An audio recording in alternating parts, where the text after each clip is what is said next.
Buenas tardes, jóvenes. Bueno, vamos a continuar con la clase del día de hoy y en particular vamos a continuar con el documento que hemos estado analizando, que vamos leyendo y vamos explicando. Ok, vamos a continuar. Por favor, Mayela Guadalupe Chávez Rivera. ¿Está por ahí, Mayela? Sí. Bueno. Gracias, Mayela. Mayela, ¿me puede empezar a leer este párrafo que tenemos visualizado, donde comienza con la Ley Federal de Transparencia, y voy a ir desplazando la pantalla hasta terminar el párrafo, por favor? Adelante, Mayela. La Ley Federal de Transparencia y Acceso Público a la Información Pública Gubernamental, promulgada en 2002, contiene los parámetros y lineamientos para que los ciudadanos puedan obtener una información fidedigna sobre el actuar de las entidades gubernamentales, así como registrar o modificar los datos personales que dichas entidades puedan poseer. Sin embargo, al igual que ocurrió con la configuración de la Ley Federal para la Protección de Datos Personales, en posesión de particulares se recurrió a una protección contenciosa administrativa eludiendo la tutela directa y efectiva a través de un medio de protección.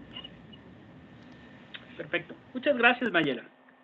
Bueno, nos vamos nuevamente aquí a la nota número 17 para saber de dónde es que lo tomó el autor o de dónde se guió. El autor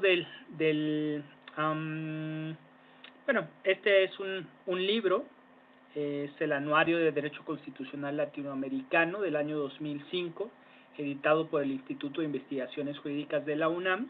El autor es Humberto Nogueira Alcalá y el texto de este artículo es Autodeterminación Informativa y Habeas Data en Chile e Información Comparativa, un estudio comparativo. Ya habíamos explicado la clase anterior a qué se refiere la autodeterminación informativa. Auto, uno mismo; determinación es tomar una decisión, y informativa, bueno, pues respecto de los datos personales. Habíamos analizado también a grandes rasgos, incluso dictamos una definición de qué es habeas data, y sobre todo de cómo pues para el autor y para otros más consideran que el habeas data debe de ser un recurso jurisdiccional, no administrativo. Lo que nos leía su compañera Mayela señala en primer término que está esta Ley Federal de Transparencia y Acceso a la Información Pública, aquí dice público, pero es y acceso a la información pública, a la información pública gubernamental, ¿no es cierto? Es Ley Federal de Transparencia y Acceso a la Información Pública Gubernamental. El primer público, ahí se puede más en el texto del autor, porque fue promulgada en el año 2002. Si se fijan, fue promulgada esta Ley Federal de Transparencia y Acceso a la Información Pública antes que las leyes de protección de datos personales que hemos estado viendo. Nos sigue mencionando el autor que contiene parámetros y lineamientos para que los ciudadanos, ojo, aquí es muy importante, ¿quiénes son ciudadanos en México? ¿Sí? Uno es que sean mexicanos, ¿sí? Y dos, que sepan leer y escribir, y tres, que sean mayores de 18 años. Algunos de ustedes están por cumplir esa edad, otros ya la cumplieron, ¿sí? Y entonces, si cumplen con estas calidades, y obviamente, bueno, que tengan que puedan ustedes ejercer derechos, ¿sí? ¿Quiénes son las personas que no puedan estar ejerciendo derechos? Las personas que están privadas de su libertad, que se encuentran recluidos en los centros penitenciarios. ¿Ellos dejan de ser ciudadanos? No. Siguen siendo ciudadanos, siguen gozando de algunos derechos, pero se les restringen otros. ¿Como cuál?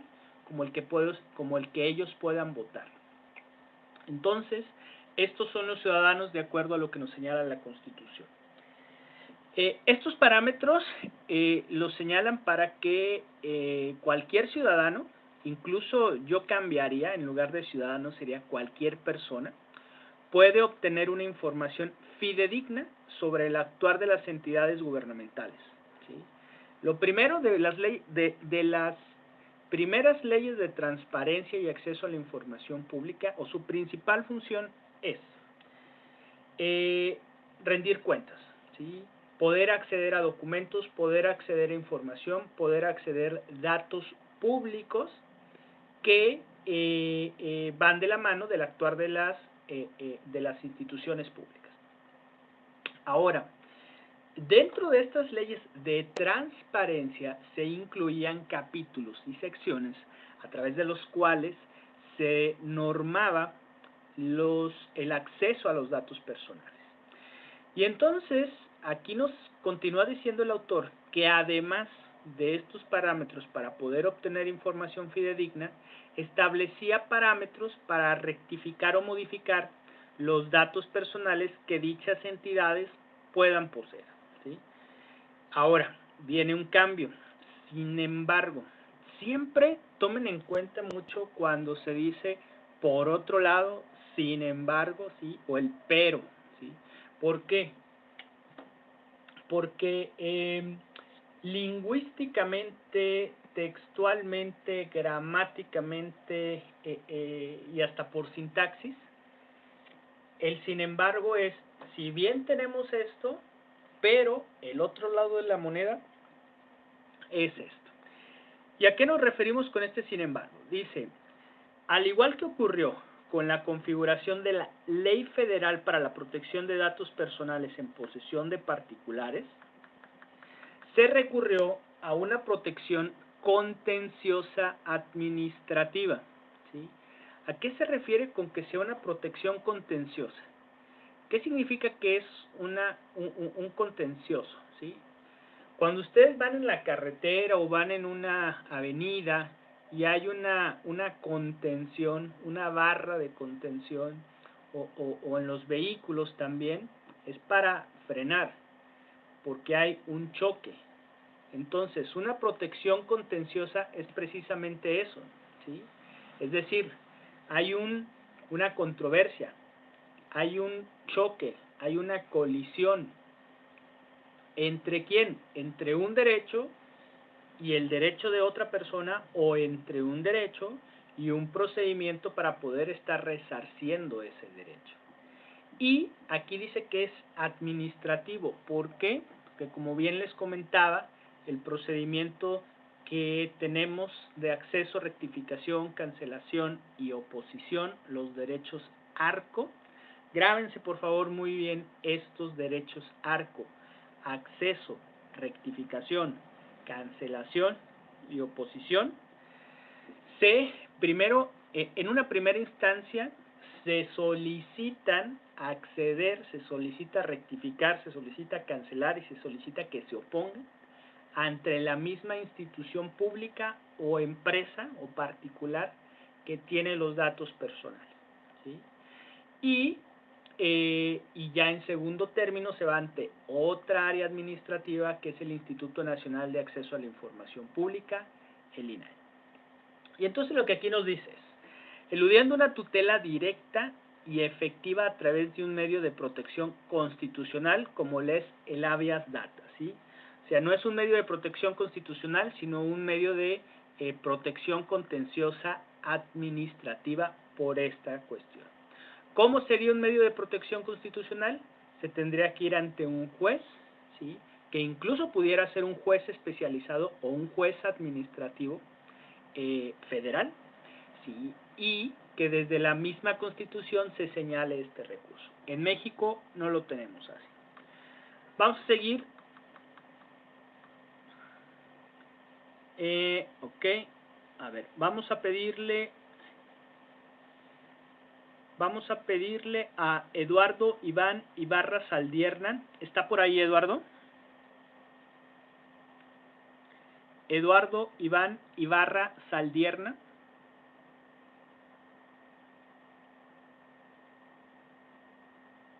Ok.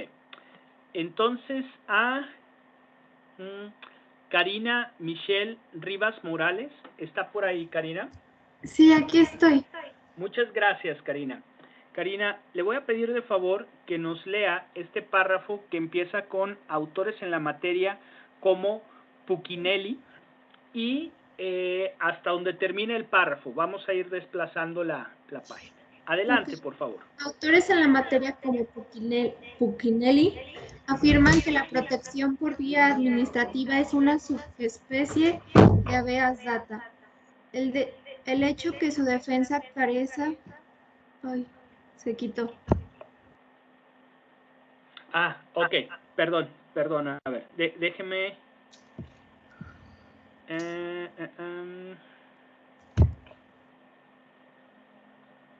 a ver.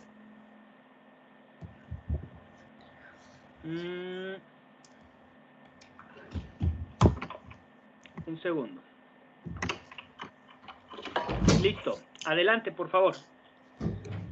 El hecho que su defensa carezca de inmediatez y su protección no sea de forma directa, resta eficacia al medio de defensa, poniendo en peligro la invulnerabilidad que deben poseer los datos personales. La dilatación prevista en ambos ordenamientos erosiona la vigencia y eficacia de la protección de los datos personales como derecho humano. Esto se debe a que una persona que se ha visto afectada en su esfera jurídica tiene que agotar un recurso administrativo ante la instancia gubernamental vulnerada, la cual, en caso de no subsane la afectación, tendrá que presentar un recurso de revisión conforme a lo previsto en la Ley Federal de Procedimiento Administrativo ante la competencia del Instituto Federal de Acceso a la Información y Protección de Datos, Hasta IFAI. ahí. Perfecto. Muchísimas gracias. Ok. Bueno, vamos nuevamente aquí a la nota, que es la número 19. Primero la 18, porque es el autor con el que se inicia, y aprovechando, vámonos aquí a la primera nota del 19. El autor, bueno, nos dice aquí la nota 18 que hay que confrontar, hay que observar o leer a Oscar Raúl Puccinelli en el texto, versiones, tipos, subtipos y subespeciales de habeas data en el derecho latinoamericano. La obra está citada en la nota número 15, es supra o arriba, ¿sí? Y en la página número 16. No me voy a ir a la nota 15, perdón. Y de Ernesto Villanueva, de quien también ya les había comentado que es un investigador del Instituto de Investigaciones, me parece que sociales, de la UNAM, y el texto que él escribe se titula Calidad Jurídica de las Resoluciones a Recursos de Revisión del Instituto Federal de Acceso a la Información, ¿sí? Lo que era anteriormente el INAI, cambia después a nombre como INAI, ¿sí? Ahora, aquí está. Bueno, este autor, Oscar Puccinelli, afirma que la protección por vía administrativa es una subespecie de habeas data. ¿Por qué subespecie? Porque, como acabamos de comentar, no tiene el rango constitucional, ni tampoco tiene una vía contenciosa judicial. O sea, no se acude ante un juez de habeas data o un juez administrativo o un juez especializado en protección de datos personales, sino que es ante una entidad administrativa. Continúa diciéndonos que el hecho que su defensa carezca de inmediatez, ¿sí? ¿Qué significa que sea inmediato? Bueno, esta definición incluso es un principio, el principio de inmediatez, ¿sí? ¿A qué se refiere o por qué lo menciona que sea inmediato? Inmediato es algo rápido, pero más que rápido es que ustedes lo puedan estar observando, ¿sí? Si les piden que se realicen algo, no sé, en sus casas, que hagan algo de forma inmediata, es hay que hacerlo en este instante, hay que dejar todas esas otras actividades que se pudieran estar haciendo y sobre todo, muy en específico en los términos jurídicos, el principio de inmediatez es que se pueda observar, que se pueda estar llevando a cabo, bueno, el desahogo de una prueba, o que una audiencia, sobre todo en el desahogo de las pruebas, pero eso es inmediato, que puedan estarse observando. ¿Sí? Y su protección no sea de forma directa. Esto resta eficacia al medio de defensa, de acuerdo con nuestro autor, poniendo en peligro la invulnerabilidad que deben poseer los datos personales. Dice, la dilatación prevista en ambos ordenamientos, tanto en la Ley de Transparencia y Acceso a la Información Pública como en la Ley de Protección de Datos Personales en posesión de particulares, erosiona la vigencia y eficacia de la protección de los datos personales como derecho humano. Primero, ¿qué significa que algo se dilate? Por ejemplo, si tenemos metales, si ustedes llevaron sus laboratorios de química o de física, ¿sí? Cuando algunos de los metales se dilataban, ¿qué quería decir eso? Que se alargaban, que se hacían más extensos. ¿Sí? Esta también es una palabra que se utiliza mucho, el dilatar los procedimientos, es decir, el que se alarguen los procedimientos. Incluso a veces se utiliza de forma peyorativa. Pues, bueno, ok. Igual y no tanto peyorativa, pero sí el hecho de que un procedimiento o de un juicio se dilate es que se haga más largo de lo que debiera de estarse tardando, ¿sí? Entonces, la dilatación, o sea, el que se alargue, ¿sí?, estos procedimientos, porque de acuerdo al autor es un trámite administrativo y que se tiene que estar llevando a cabo, erosiona. ¿Qué significa erosiona? ¿Sí? Pues se seca, se transgrede, pudiéramos decirlo, o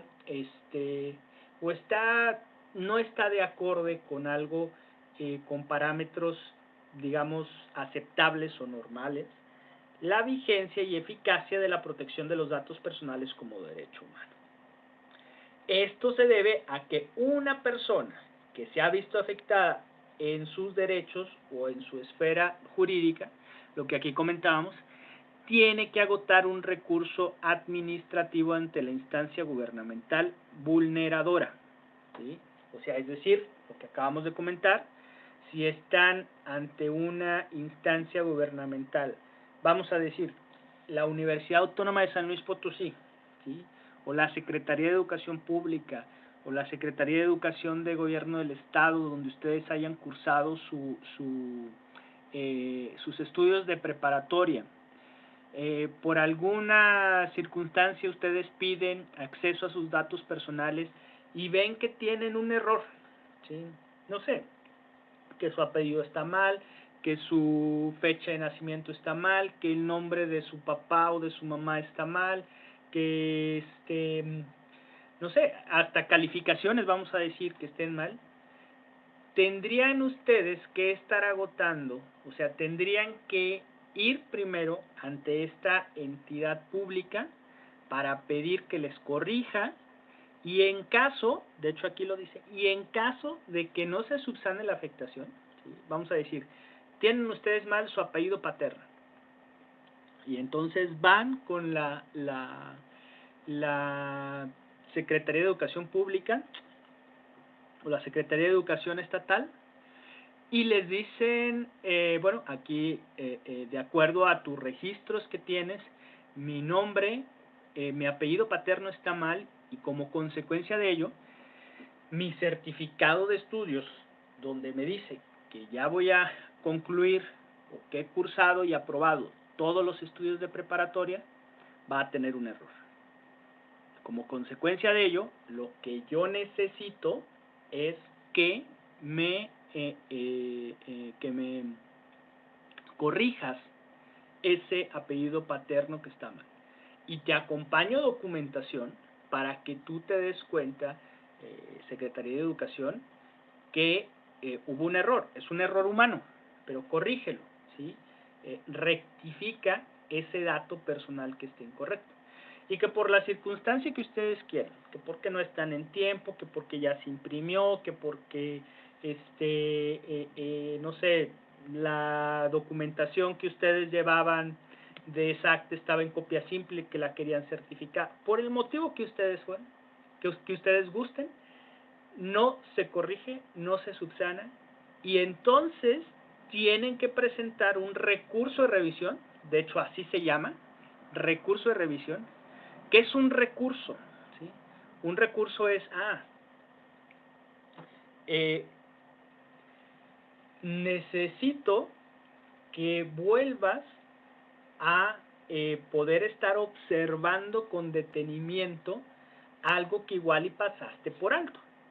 Pasaste por alto que estás vulnerando un derecho porque me estás exigiendo documentos que probablemente sean cuestiones sencillas, pero que a final de cuentas no me estás subsanando, no me estás corrigiendo mi apellido y voy a tener problemas. Uno, porque estás vulnerando un derecho que tengo a que me corrijas, a que me rectifiques mi apellido paterno. Y dos, va a ser una consecuencia porque voy a tener mi certificado, y en ese certificado va a estar mal mi apellido, y entonces cuando yo entre a la universidad todos mis documentos van a tener un error, y entonces corrígelo. No lo quisiste corregir, entonces tengo que irme a un recurso administrativo, e incluso aquí, bueno, ya después cuando ustedes vean su materia de derecho administrativo van a ver esta ley, Ley Federal de Procedimiento Administrativo, y quien tiene competencia, ¿se acuerdan que ya también habíamos hablado de la competencia? ¿Sí? Es quien lo faculta por ley para poder estar conociendo, para poder estar resolviendo este recurso. ¿Quién tiene esta competencia? Este instituto, anteriormente se llamaba Instituto Federal de Acceso a la Información y Protección de Datos Personales, IFAI, ahora cambia, en lugar de federal es nacional, ahora se llama Instituto Nacional de Acceso a la Información Pública y Protección de Datos Personales, ¿así? Y en lugar de la F, se sustituye por una N, ahora es el INAI. Muy bien, vamos a continuar, vamos a la siguiente página. Ok, este es un párrafo un poquito más pequeño. Vamos a pedirle a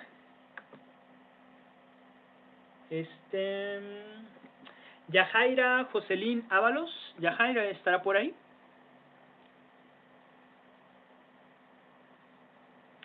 Yajaira Jocelyn Ábalos. Sí. Gracias, Yajaira. Sí. Yajaira, por favor, léame este párrafo que tenemos en pantalla, que es de cómo se advierte para la sustentabilidad de los datos personales, Yajaira. Adelante.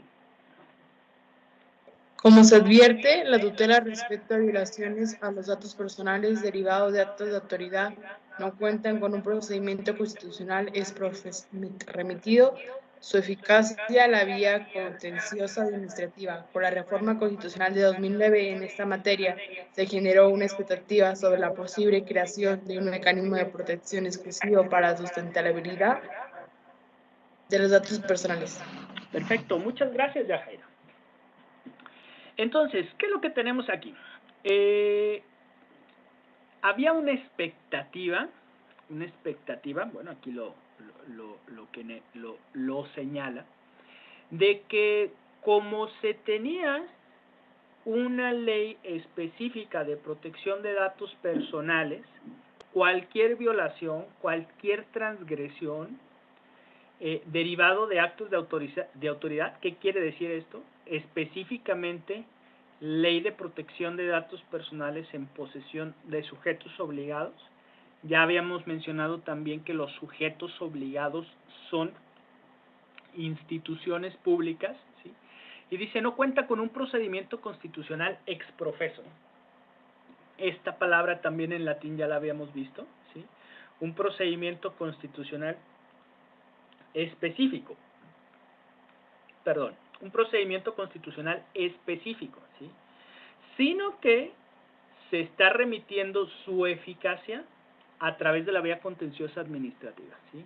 A través de este procedimiento que explicaba en el caso de una rectificación del apellido paterno de un estudiante de preparatoria. Ahora, con la reforma constitucional de 2009, esto es, ¿se acuerdan de qué año es de qué año es la reforma constitucional que se tenía?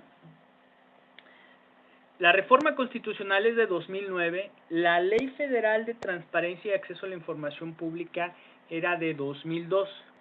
¿Qué quiere decir esto? Que 7 años después se hizo la reforma constitucional.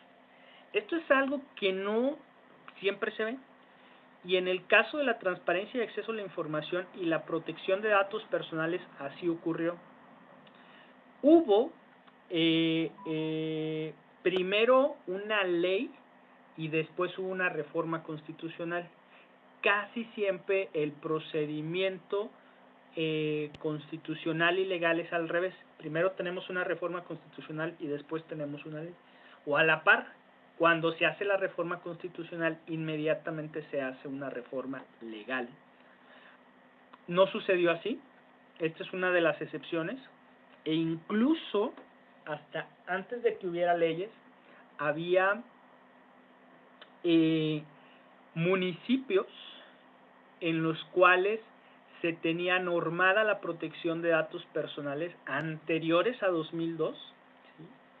O cuando menos por esas fechas, y pongo el ejemplo muy específico de el municipio de Ocampo en el estado de Guanajuato, aquí muy cerca de San Luis Potosí, de hecho rumbo a Villa de Arriaga, que será, yo le calculo que algunos 15 kilómetros después de Villa de Arriaga. Aquí de San Luis deben de ser como unos 60 kilómetros aproximadamente.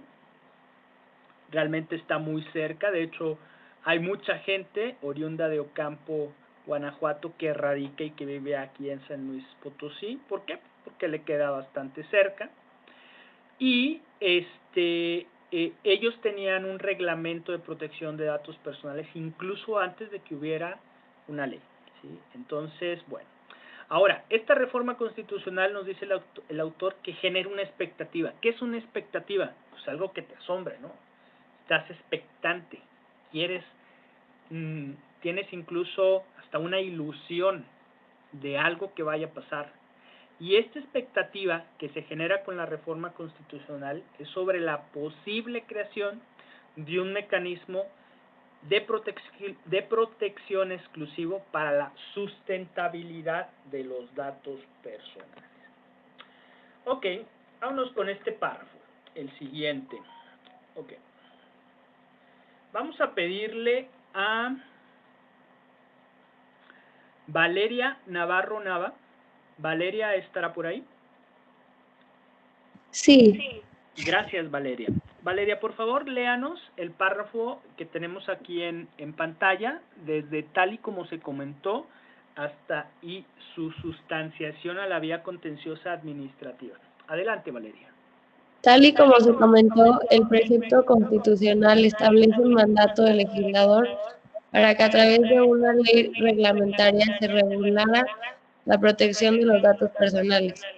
Desafortunadamente, tales expectativas no se alcanzaron, pues al igual que ocurrió con la Ley Federal de Transparencia y Acceso a la Información Pública Gubernamental, se reservó la defensa de dicho derecho a la competencia del IFAI y su sustanciación a la vía contenciosa administrativa.